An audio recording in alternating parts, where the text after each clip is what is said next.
दोस्तों, आज के वीडियो में मैं आपको हिंदुस्तान के एक खेत में घटी एक सच्ची घटना सुनाने जा रहा हूँ। तो आप वीडियो को एंड तक ज़रूर सुनिएगा। अगर आपको हॉरर स्टोरीज़ और मिस्टीरियस स्टोरीज सुनना पसंद हैं तो आप कार्तिक वन को अभी के अभी सब्सक्राइब कर लीजिए, क्योंकि इस चैनल पर आपको हॉरर से भरे कंटेंट मिलते रहेंगे। आप अपने साथ घटी सच्ची भूतिया घटनाएं भी मुझे इंस्टाग्राम पर भेज दीजिएगा। अगर साथ में घटी है तो मैं उन्हें अपने वीडियोस में फीचर ज़रूर करूँगा। आज जो घटना मैं आपको बताने जा रहा हूँ वो प्रशांत जी ने रेडिट पर पोस्ट की है, जहाँ से मुझे ये घटना मिली है। उनके अनुसार ये घटना उनके फूफा जी के साथ में घटी थी, और क्योंकि ये घटना प्रशांत जी ने पोस्ट की है तो अब आगे की घटना मैं आपको प्रशांत जी के पॉइंट ऑफ व्यू से ही सुनाऊंगा। मेरा नाम प्रशांत है। आज जो घटना मैं आपको बताने जा रहा हूँ उस घटना पर शायद ही आप कभी यकीन कर पाओगे। ये घटना मेरे फूफा जी के साथ उनके जवानी के दिनों में घटी थी। इसका कोई भी सबूत तो मेरे पास नहीं है, लेकिन मेरे फूफा जी आज भी ज़िंदा हैं। भले ही उनकी उम्र बहुत ज़्यादा हो गई है, लेकिन उन्हें ये घटना एकदम ज़ुबानी याद है और वो बिल्कुल भी मजाकिया किस्म के नहीं हैं। इसलिए जब उन्होंने मुझे पहली बार ये घटना सुनाई थी तो मैंने पहली बार में ही इस पर यकीन कर लिया था, और आज वही घटना मैं आपको बताने जा रहा हूँ। ये घटना है 1970 की। मेरे फूफा जी अपने जवानी के दिनों में थे। उस वक्त उनके घर में एक खेत मौजूद था, जिस खेत में उन दिनों कुछ लुटेरे आ जाते थे और चोरी करके चले जाते थे। आप सोच रहे होंगे कि आखिर लुटेरे खेत में से क्या ही चोरी करके जाएंगे, लेकिन खेत में एक फार्म हाउस टाइप का कुछ बना हुआ था। वहाँ पर हमारे घर की पुरानी चीज़ें रखी हुई थी। आप उसे एक तरीके का स्टोर रूम भी कह सकते हैं। तो उस वक्त खेत में बहुत लोग आते थे जो कि उस सामान को चोरी करने की कोशिश करते थे। मेरे फूफा जी एकदम जवान थे, तो उन्होंने अपने कंधों पर ये जिम्मेदारी उठाई कि वो हर रात को खेत में जाके सोएंगे और अपने सामान की रखवाली करेंगे। उनके परिवार में उनके माता पिता और उनकी बहन थी और फूफा जी थे। बाकी सब दिन में अपना काम किया करते थे और रात में फूफा जी खेतों की रखवाली किया करते थे। तो एक नॉर्मल सी ही रात थी। खेत के एक कोने में वो स्टोर रूम मौजूद था और खेत के दूसरे कोने में फूफा जी सोए हुए थे खटिया डाल के। उन्होंने ज़रूरत का सारा सामान अपने पास रखा हुआ था, जैसे कि पानी और कुछ डंडे, ताकि अगर चोर आए तो फूफा जी उन चोरों से अच्छी तरीके से मुकाबला कर सकें। आधी रात आ चुकी थी। फूफा जी अभी भी अपने बिस्तर पर लेटे हुए थे और आसमान की तरफ देख रहे थे। तभी उन्हें अचानक से ऐसा फील होने लगा कि कोई सूखे पत्तों पर चल रहा है। जब कोई इंसान सूखे पत्तों पर चलता है तो जिस तरीके की आवाज़ आती है उसी तरीके की आवाज़ मेरे फूफा जी को सुनाई दे रही थी। उन्हें शुरुआत में ये लगा कि शायद उनके मन का वहम होगा, इसलिए वो अपने बिस्तर पर फिर से सो गए थे। क्योंकि जब उन्हें ये आवाज़ सुनाई दी थी तो वो अपने बिस्तर से खड़े हो गए थे, लेकिन जब उन्हें ऐसा महसूस हुआ कि ये उनका वहम है तो वो वापस बिस्तर पर सो गए और फिर से आसमान की तरफ देखने लगे। वो दिन में एकदम सो चुके थे, इसलिए उन्हें रात में नींद बिल्कुल भी नहीं आ रही थी।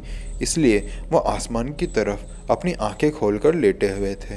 तभी उन्हें ऐसा आवाज़ सुनाई दी कि 2-3 लोग आपस में घुसपुसा रहे हों।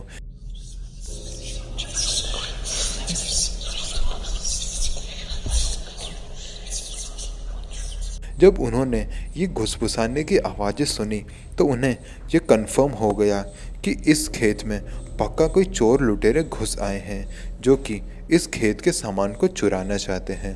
पहले फूफा जी को ये लगा कि शायद ये कोई उनका वहम होगा, लेकिन अब क्योंकि ये सच्चाई बन चुकी थी तो फूफा जी ने अपने हाथ में एक डंडा उठाया और पूरे खेत में चिल्लाते हुए कहा, कौन है?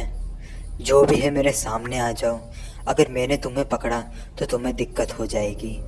सामने से कोई जवाब नहीं आया। फूफा जी उस स्टोर रूम की तरफ जाने लगे।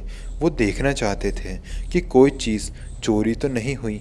बस वो करीबन 10-15 कदम ही आगे बढ़े होंगे, तभी उन्हें अपने पीछे से एक आवाज़ सुनाई दी। वो आवाज़ उन्हें कह रही थी, पीछे पलटो। मेरे फूफा जी जैसे ही पीछे पलटे तो उन्होंने देखा कि एक परछाई थी जो कि उनकी आंखों के सामने खड़ी हुई थी। उस वक्त खेत में कुछ लाइट जल रही थी, जिस वजह से खेत में उजाला हो रहा था और फूफा जी उस परछाई को आराम से देख पा रहे थे। वो एकदम काली परछाई थी। उस काली परछाई ने उस खटिया को हवा में उड़ाया जिस पर फूफा जी सोए हुए थे, और वो खटिया उड़ते हुए एकदम फूफा जी के सामने आके गिरी। फूफा जी थोड़ा पीछे खसक गए थे। अगर नहीं खसकते तो वो खटिया उनके ऊपर आके गिरती। वैसे तो फूफा जी कभी किसी से डरते नहीं थे और भूत प्रेत में तो बिल्कुल यकीन नहीं करते थे, लेकिन ये घटना अपने सामने होते हुए देख वो इतना ज़्यादा डर चुके थे कि वो खेत में ही ज़ोर ज़ोर से चिल्लाने लगे और मदद की गुहार लगाने लगे। लेकिन खेत और घर के बीच में एक तबेला आता था जो कि बहुत बड़ा तबेला था, जिस कारण से फूफा जी की आवाज़ घर तक नहीं जा पा रही थी। वो बहुत ही ज़्यादा डरे हुए थे। भले ही उनके हिसाब से वो जो काली सी परछाई थी वो उस वक्त वहाँ से गायब हो चुकी थी, लेकिन फूफा जी बहुत ही ज़्यादा डर रहे थे। घर में से उनकी जो बहन थी उन्होंने फूफा जी की रोने की आवाज़ सुन ली थी। वो अपने मम्मी पापा को लेकर खेत में आए। जब वो खेत में आए तो उन्होंने देखा कि फूफा जी खेत के एकदम बीचों बीच लेटे हुए हैं और मदद की गुहार लगा रहे हैं। उनके घर वाले उनको घर लेकर आए। अगली सुबह आ चुकी थी। वो बहुत ही ज़्यादा डरे हुए थे। उनके मुंह में से एक शब्द नहीं निकल रहा था। उनकी बहन ने पड़ोस के गांव में से एक तांत्रिक जी को बुलाया। मेरे फूफा जी ने ये बताया था कि वो तांत्रिक बहुत ही पहुँचे हुए तांत्रिक थे और उन्हें भूत प्रेतों का अच्छा ज्ञान भी था। उस तांत्रिक ने फूफा जी को देखते ही कहा कि फूफा जी गलत वक्त पे गलत जगह मौजूद थे, इसलिए वहाँ जो नेगेटिव एनर्जी थी उसने फूफा जी को परेशान किया। आप इसे एक तरीके से वार्निंग भी कह सकते हो। उस रूह ने फूफा जी को तो इस बार छोड़ दिया, लेकिन अगर वो वापस उस जगह गए तो इस बार वो फूफा जी की जान ज़रूर ले लेगा। इसके बाद फूफा जी खेतों की रखवाली करने के लिए कभी खेतों में नहीं गए और वो सामान जो स्टोर रूम में पड़ा हुआ था उसको भी शिफ्ट करके घर में ही किसी कोने में पटक दिया गया।